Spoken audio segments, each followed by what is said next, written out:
याद रहो, जिसका 10 साल पुराना ट्रैक्टर टूटेगा वो सरकार को भी वोट करेगा, लेकिन आंदोलन में हमारे साथ रहेगा। वो लड़ाई आगे होकर लड़ता है। वो ये कहता है कि मैं आंदोलन में आपके साथ हूँ, वहाँ पे मैं मेरी वोट है, मैं कहीं दूँ।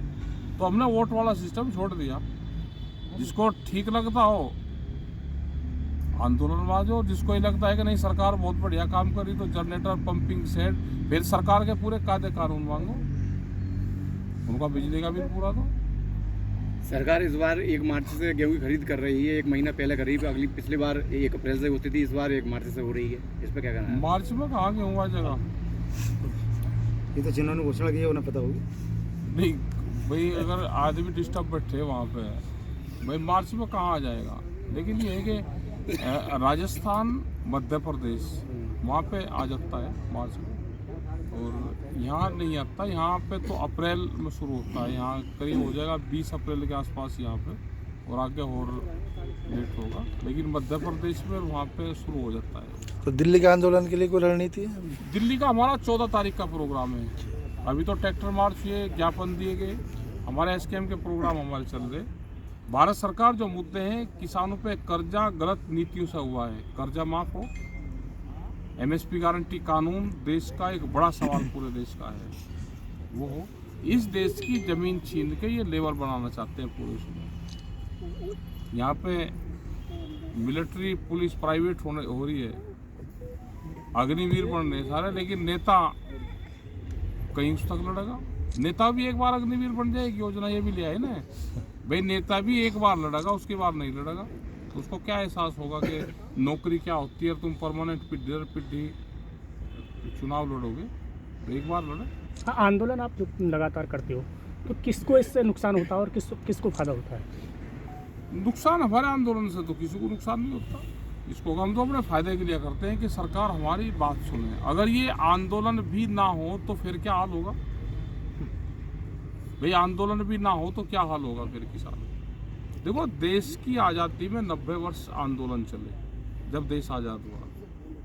ये तो लंबे चलेंगे ये मामले। अच्छा, आपका आंदोलन या आपका जो भी लड़ाई ज़्यादातर रह रही है, देखने में आ रहा है कि केंद्र सरकार से रह रही है, और जबकि कुछ मुद्दे किसानों के ऐसे भी हैं जो प्रदेश की सरकार हल कर सकती है, तो जो स्टेट के इशू आंदोलन दिखता नहीं है। जो स्टेट के इशू होते हैं वो स्टेट से भी होते हैं, और जो बड़े इशू हैं एग्रीकल्चर के, वे वहाँ से भी हैं। यहाँ पे बिजली के इशू हैं जी, तो बिजली के भी होते हैं। ये और बिजली का आंदोलन है। हुआ है तो हरियाणा में 35 रुपये हाउस पावर है, यहाँ पे 175 था, लेकिन अब घट के आधा हो गया। वो आंदोलन से ही हुआ आधा। लेकिन हमने कहा कि घोषणा पत्र में जो कहा उसको लागू करें। हम 5 साल मीटर नहीं लगागा किसी के उस पर, किसानों को आगे मीटर मत लगने दो अभी, क्योंकि घोषणा पत्र में इन्होंने कहा कि हम फ्री बिजली किसान को देंगे। बहुत स्टेट में फ्री बिजली है। तो इसको लेकर क्या प्रदेश की राजधानी में कुछ होगा? अगर राजधानी में मीटिंगें हुई है और बड़ी पंचायत हमने राजधानी में की, और इसके ज्ञापन वो जाते रहते हैं। हर मीटिंग में जब भी अधिकारियों से बात होगी तो बिजली का इशू उसमें जाता है। नहीं, मेरा सवाल उसी को लेकर का था कि आप कहीं ना कहीं कठोर देखते हैं केंद्र के प्रति बजाय प्रदेश के। प्रदेश में भी कठोर देखते हैं तो सारे इकट्ठे ही तो ये तो दोनों मौसी गई तो है। हाँ, दोनों मौसी के मामा ही के नागपुर में है सब। बोला आपका इशारा किधर है? अच्छा, नागपुर से कुछ चल रहा है? नागपुर से आपका इशारा किधर है? भाई आप बता दो, आप क्या कहना चाहते हैं? आरएसएस से संबंध हम नहीं कहते हो तो आप सब बता दोगे भाई। यहाँ पे 2 तरह के हिंदू देश में है, एक नौरंगिया हिंदू है, एक भारतीय हिंदू है। आप बताओ कौन से हो भाई? सब है ना, यहाँ पे 2 तरह के हैं। थोड़ा डिफाइन कर दीजिए। नहीं डिफाइंड है, आप बताओ कौन सा? आप भारतीय हो, नौरंगिया हो, आप बताओ। नहीं, आप ही करेंगे तो ना अच्छा ना आप लगेगा। बताओ। आंदोलन के दौरान हमेशा ही, किसानों के आंदोलन के दौरान हमेशा ही सरकार आरोप लगाती है कि इसमें अराजक तत्व आते हैं, दिल्ली की शांति भंग करते हैं। आपका इस पर जो क्या कहना है? अराजक तत्व है उन्हें पकड़ो। हमने कहा कि हमारे आंदोलन में कोई खुरापात करने वाला, आगजनी करने वाला, किसी को गाली गलौज करने वाला, न्यूसेंस करने वाला आदमी हमें चाहिए ही नहीं। और जो अराजक है उसे पकड़ो। कौन है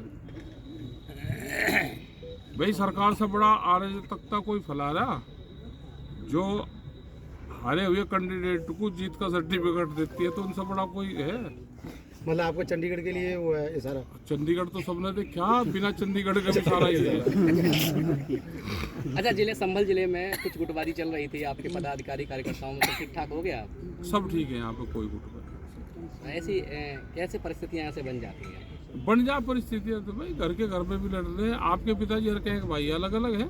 नहीं, एक चीज है ना कि जब जिलाध्यक्ष बनते हैं उसके बाद जब वो हटते हैं तो एक अपना संगठन अलग ही बना के हटते हैं। हाँ, हट जान क्योंकि हम देख रहे थे मुख्यालय अभी पर तो मीटिंगें बहुत अलग-अलग हो रही संगठन देश में किसान संगठन बनेंगे, जातिगत किसान संगठन बनेंगे और अलग अलग फसलों के किसान संगठन बनेंगे, क्षेत्रीय किसान संगठन बनेंगे, क्योंकि भारत सरकारें पूरी लगी हुई है कि नए नए किसान संगठन बनाने में।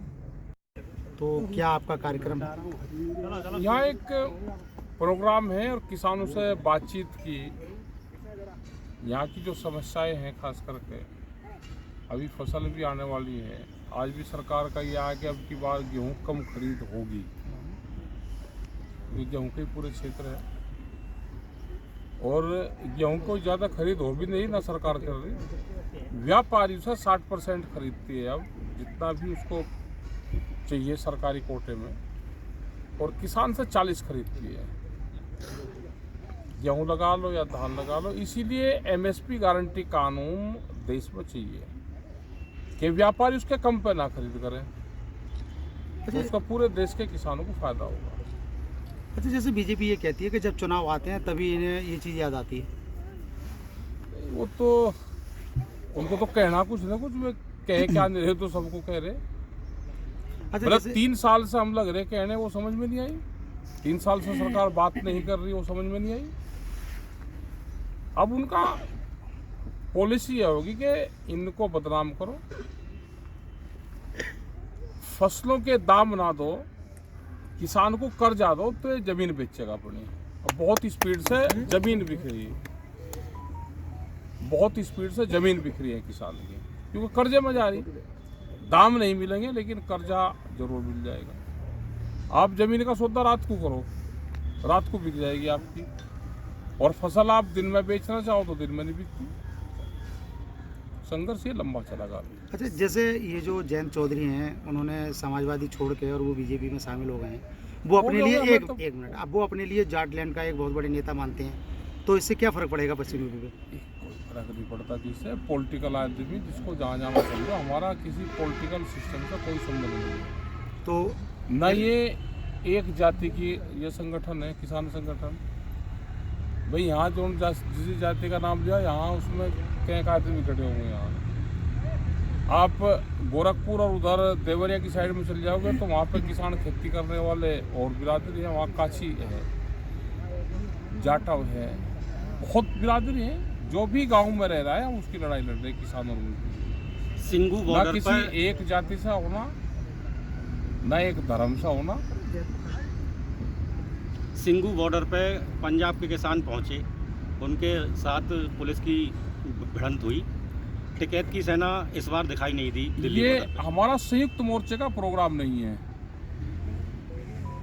दिल्ली से जब आए आंदोलन वापसी तो संयुक्त मोर्चा इकट्ठा आया और यहाँ आने के उसमें से कुछ लोग अलग गए। जिन्होंने कॉल दी है वे वहाँ पे सरकार से बातचीत भी कर रहे हैं।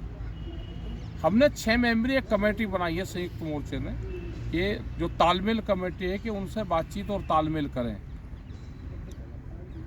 अभी अगर कॉमन प्रोग्राम होगा तो सब लोग जाएंगे। अच्छा, जैसे बीजेपी की सरकार है नीचे भी और ऊपर भी, तो वो जब आपकी इच्छा अनुसार मतलब किसानों को भला नहीं कर रही है, तब आप आगामी चुनाव में क्या फर्क डालेंगे?